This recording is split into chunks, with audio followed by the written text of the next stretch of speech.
নমস্কার বন্ধুরা, মুনিয়া রন্ধনশৈলী চ্যানেলে আপনাদের সবাইকে স্বাগত।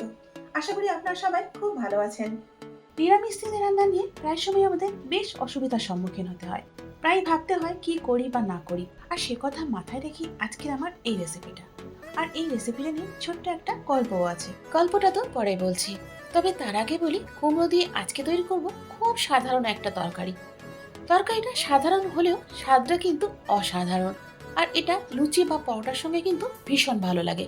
হাতে গোনা কয়েকটা মাত্র মশলা দিয়ে আর খুব কম সময়ের মধ্যে সহজে কিন্তু এই তরকারিটা তৈরি হয়ে যায়। চলুন তাহলে এবার দেখে নেওয়া যাক খুব সহজেই কুমড়োর এই রেসিপিটা কি করে করতে হয়। বন্ধুরা, শুরুতেই বলে দিই আজকের রান্নাটা সর্ষে তেলে করতে হবে। আর তেলের পরিমাণটা সাধারণ রান্নার তুলনায় একটু বেশি লাগবে। সেই জন্য কড়াতে দিয়ে দিলাম 4 টেবিল চামচ সর্ষের তেল। তেলটা গরম হয়ে যাওয়ার পর এখন দিয়ে দিচ্ছি কটা চা চামচ মেথি আর 2টো গোটা শুকনো লঙ্কা। এর সাথে দিয়ে দিচ্ছি হাফ চা চামচ গোটা জিরে, দিয়ে দিচ্ছি কটা চা চামচ হিং।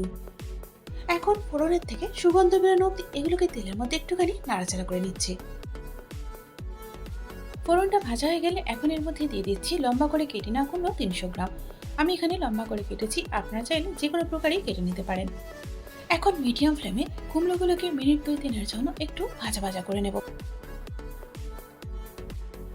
2 মিনিট পর এখন দিয়ে দিচ্ছি 1 টেবিল চামচ ধনের গুঁড়ো।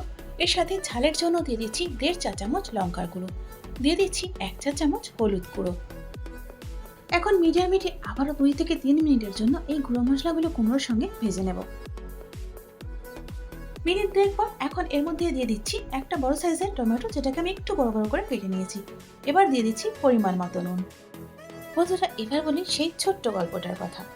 বাইরে যে আন্টির বাড়িতে আমি থাকতাম, সেই আন্টির থেকে কিন্তু আমি প্রথম এই তরকারিটা খেয়েছিলাম। তরকারিটা প্রথমবারই খেতে আমার এতটাই ভালো লেগেছিল, আর আন্টিকে আমি সঙ্গে সঙ্গে জিজ্ঞাসাও করেছিলাম। প্রথমে আন্টি বেশ অবাক হয়ে গিয়েছিল, আর তারপর হেসে বলেছিল এই সাধারণ তরকারিটা খেতে তো এত ভালো লাগলো।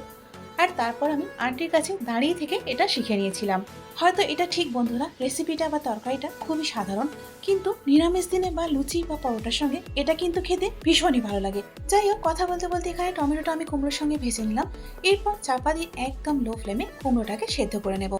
প্রায় 7 মিনিট পর এখন ঢাকাটা খুলে নিচ্ছি। খুলে নেওয়ার পর একটু তরকারিটা নাড়াচাড়া করে নিচ্ছি। একটা কথা অবশ্যই আপনারা খেয়াল রাখবেন, এতে কিন্তু কোনো রকম জলের ব্যবহার হবে না। চলুন বন্ধুরা, এবার দেখি কুমড়োটা ঠিক কতটা সেদ্ধ হলো। দেখুন এখানে কুমড়োটা প্রায় 70% মতো সেদ্ধ হয়েছে, তবে পুরোপুরি কিন্তু সেদ্ধ হয়নি। এখন আবারও চাপা দিয়ে দিচ্ছি, যাতে করে কুমড়োটা পুরোপুরিভাবে সেদ্ধ হয়ে যায়। 5 মিনিট পর এখন ঢাকাটা খুলে নিলাম। নেওয়ার পর একটু নাড়াচাড়া করে নিচ্ছি। আর দেখুন এখানে কুমড়োগুলো কিন্তু একেবারেই সেদ্ধ হয়ে গেছে। বন্ধুরা, এখানে একটা কথা বলে দিই, আন্টি এটা আমাকে কাঁচা কুমড়ো দিয়ে করে খাইয়েছিল, তবে আমি আজকে পাকা কুমড়ো দিয়ে করলাম। আপনারা চাইলে কাঁচা দিয়ে করতে পারেন, তবে রান্নার প্রসেসটা হুবহু একই রেখেছি। কুমড়োটা সেদ্ধ হয়ে যাওয়ার পর এখন এর মধ্যে দিয়ে দিচ্ছি 1 চা চামচ চিনি। নাও টাইম টু ফিক্স।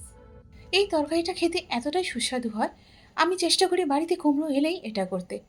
আপনারাও যে কোনো নিরামিষ দিনে কিন্তু এটা একবার ট্রাই করে দেখতে পারেন, ভালোই লাগবে। তাহলে বন্ধুরা, তৈরি হয়ে গেল আমাদের নিরামিষ দিনে লুচি বা পরোটার সঙ্গে দারুণভাবে জমে যাওয়ার মতো নিরামিষ এবং খুব সহজ একটা রেসিপি। চলুন এবার এটাকে পরিবেশন করি। তাহলে দেখলেন তো বন্ধুরা, কত সহজে আর কম সময়ের মধ্যে মাত্র হাতে গোনা কয়েকটা উপকরণ দিয়ে তৈরি হয়ে গেল অপূর্ব স্বাদের নিরামিষ এই রেসিপিটা। আমরা নিরামিষ কুমড়োর তরকারি যেভাবে করি, এটা কিন্তু তার থেকে একদমই আলাদা স্বাদে এবং গন্ধে। সুতরাং অবশ্যই আপনারা এটা একবার ট্রাই করে দেখুন, আর কেমন লাগলো কমেন্টস করে কিন্তু জানাতে ভুলবেন না। বন্ধুরা, আশা করি আজকের এই নিরামিষ রেসিপিটা আপনাদের ভালো লেগেছে। যদি ভালো লেগে থাকে তাহলে একটা লাইক করে দিন, আর তারই সাথে বন্ধু বান্ধব এবং আত্মীয় পরিজনের মধ্যেও শেয়ার করে দিন।